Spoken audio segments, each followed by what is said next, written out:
আমাদের কাছে উৎকণ্ঠার বিষয় যে 31শে আগস্ট অব্দি আমাদের চাকরিটা রয়েছে, তারপরে সেই চাকরি থাকবে কি থাকবে না আমরা কেউ জানি না। কিন্তু আমরা চাইবো যে মাননীয় মুখ্যমন্ত্রী, শিক্ষামন্ত্রী এবং রাজ্য সরকার যেন সুপ্রিম কোর্টের দ্বারস্থ হয়ে যোগ্য চাকরিহারাদের এক্সটেনশনের বিষয়ে যথাযথ ব্যবস্থা গ্রহণ করেন। সেই সঙ্গে যারা যোগ্য শিক্ষাকর্মীরা রয়েছেন তাদেরকেও যাতে স্কুলে পাঠানোর ব্যবস্থা করা হয়, কারণ একটা প্রসেস চলছে, সেই প্রসেস কমপ্লিট না অবধি কখনোই কারোর চাকরি চলে যাক এটা আমরা চাইবো না।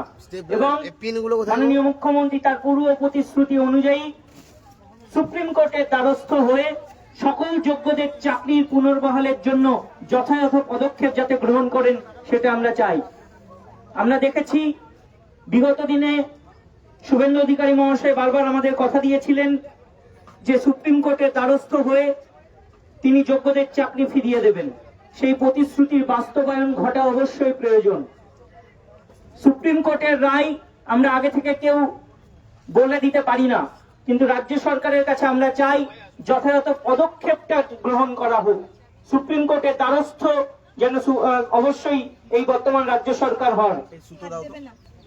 আমরা আজকে এখানে সমবেত হয়েছি যোগ্য শিক্ষক, শিক্ষিকা ও শিক্ষাকর্মীরা যারা অকালে প্রাণ হারিয়েছেন, তাদের পরিবার আজকে স্বজনহারা, তাদের পরিবার আজকে আর্থিক উপার্জন করতে সক্ষম নয়। সেই ক্ষেত্রে তাদের পরিবারের প্রতি সদয় হয়ে মানবিক দৃষ্টিভঙ্গি রেখে রাজ্য সরকার যেন যথাযথ পদক্ষেপ গ্রহণ করে তাদের পরিবারের সচ্ছলতা বজায় রাখে এবং তাদের পাশে থাকে।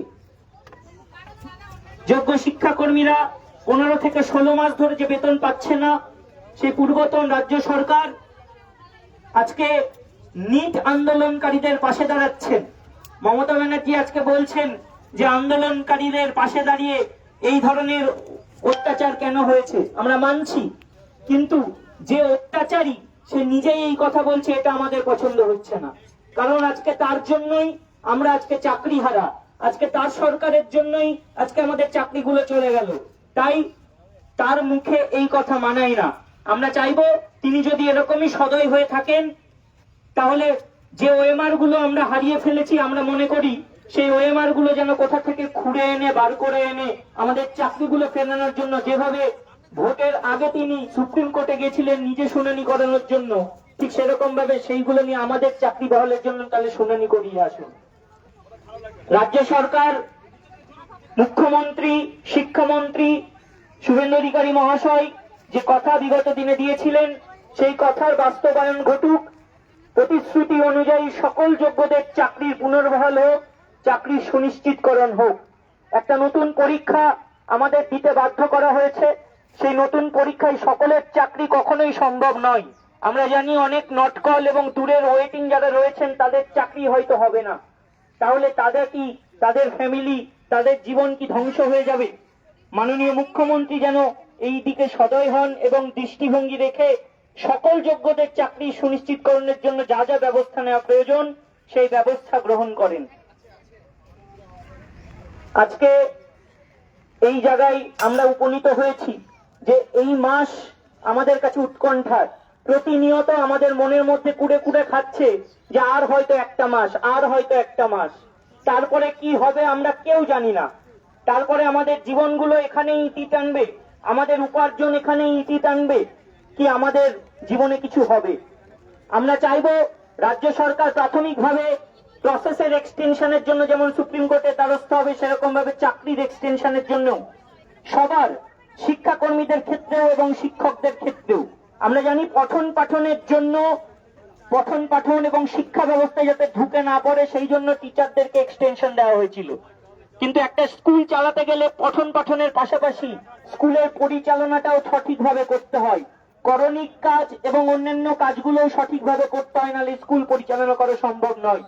সেই কারণে যোগ্য শিক্ষাকর্মীদের কথা ভেবেও তাদেরকেও যাতে স্কুলে পাঠানো যায়, তার জন্য রাজ্য সরকার যেন সুপ্রিম কোর্টে তাদের কথাটাও রাখে। এবং সেই সঙ্গে শুধুমাত্র এক্সটেনশনটাই শেষ কথা নয়, সকলের চাকরি সুনিশ্চিতকরণের ব্যাপারে সুপ্রিম কোর্টে পূর্ব প্রতিশ্রুতি অনুযায়ী মাননীয় মুখ্যমন্ত্রী যেন তার সঠিক পদক্ষেপ গ্রহণ করেন এবং সুপ্রিম কোর্টের দ্বারস্থ হয়ে জাজের কাছে যেন সেই প্রেয়ারটা করে যে ওএমআর আজ পাবলিশ এবং দুর্নীতি যারা করেছিল 14-16 ভায়োলেশন যদি হয়ে থাকে, তাহলে এক্ষেত্রেও 14-16 ভায়োলেশন হচ্ছে, যে অযোগ্যদের সাথে সাথে যোগ্যদেরকেও চাকরি থেকে বিতাড়িত করে দেওয়া হলো। তাহলে আর আলাদাটা কোথায় হলো, সেপারেশনটা কোথায় হলো? তাহলে শুধুমাত্র পরীক্ষায় বসানোটাই যদি শেষ কথা থাকতো, তাহলে ওএমআর গুলো পাবলিশ করানোর রায়টাই বা কেন দেওয়া হলো? ওএমআর এর ভিত্তিতে যেন বাকিদের সবাইকে পুনর্বহাল করানোর ব্যাপারে মাননীয় মুখ্যমন্ত্রী সঠিক পদক্ষেপ নেন। যে প্রসেস চলছে সেই প্রসেসে যদি শেষ কথা হয় শেষ অবধি, তাহলে যারা নট কল্ড ও দূরে ওয়েটিং তাদের বিষয়ে কেন রাজ্য সরকার এখনো চুপ আছে? রাজ্য সরকার তাদের বিষয়ে একটি কথাও বলছে না। আমরা চাইবো মাননীয় মুখ্যমন্ত্রী যেন বিগত দিনে বিরোধী দলনেতা থাকাকালীন যেভাবে আমাদের সঙ্গে দেখা সাক্ষাৎ করেছিলেন, যেন এখন তিনি সদয় হয়ে মানবিক দৃষ্টিভঙ্গি রেখে আমাদের সঙ্গে আলোচনায় বসেন এবং আমরা যেন আমাদের কথাগুলো তার সামনাসামনি তুলে ধরতে পারি, যাতে আমরা কেউ না আর একজনও যোগ্য কাউকে হারাই। আমাদেরকে যেন এই পরিণতি আর দেখতে না হয়। এই মানসিক অত্যাচার, মানসিক যন্ত্রণা প্রতিনিয়ত বয়ে বেড়াতে হচ্ছে, যার ফলস্বরূপ আজকে আমাদের বিভিন্ন শারীরিক অসুস্থতাও লক্ষ্য করা যাচ্ছে। শুধুমাত্র আমরা নই, আমাদের শিক্ষক শিক্ষিকাদের পরিবারের অনেকেই রয়েছেন যাদের বাবা মা অসুস্থ, বয়স্ক, তাদের পরিবারের বাবা মা তারা এই মানসিক অত্যাচার, তার ছেলে পিলের চাকরি থাকবে না, এই মানসিক যন্ত্রণা সহ্য করতে না পেরে তাদের অনেকেও মৃত্যুবরণ করেছেন। এই ক্ষেত্রে আমরা মাননীয় মুখ্যমন্ত্রী দ্বারস্থ হই যে তারা যেন আমাদের কাছে এসে বা আমরা তাদের কাছে গিয়ে কথা বলতে পারি এবং আলোচনা করতে পারি।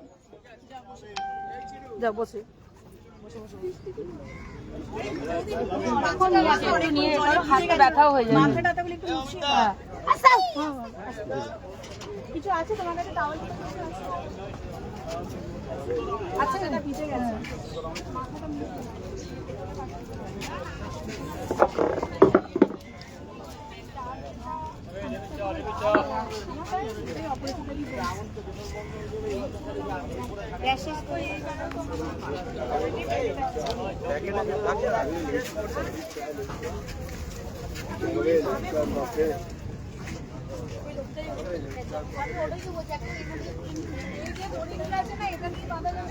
এটা তোলা যাবে না, এটা ঠিক।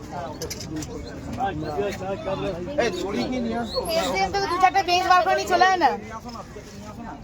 এই যেগুলো ওখানে আছে সব সেগুলো এখানে আছে। হ্যাঁ, এবার স্টার্ট করতে হবে। হ্যাঁ।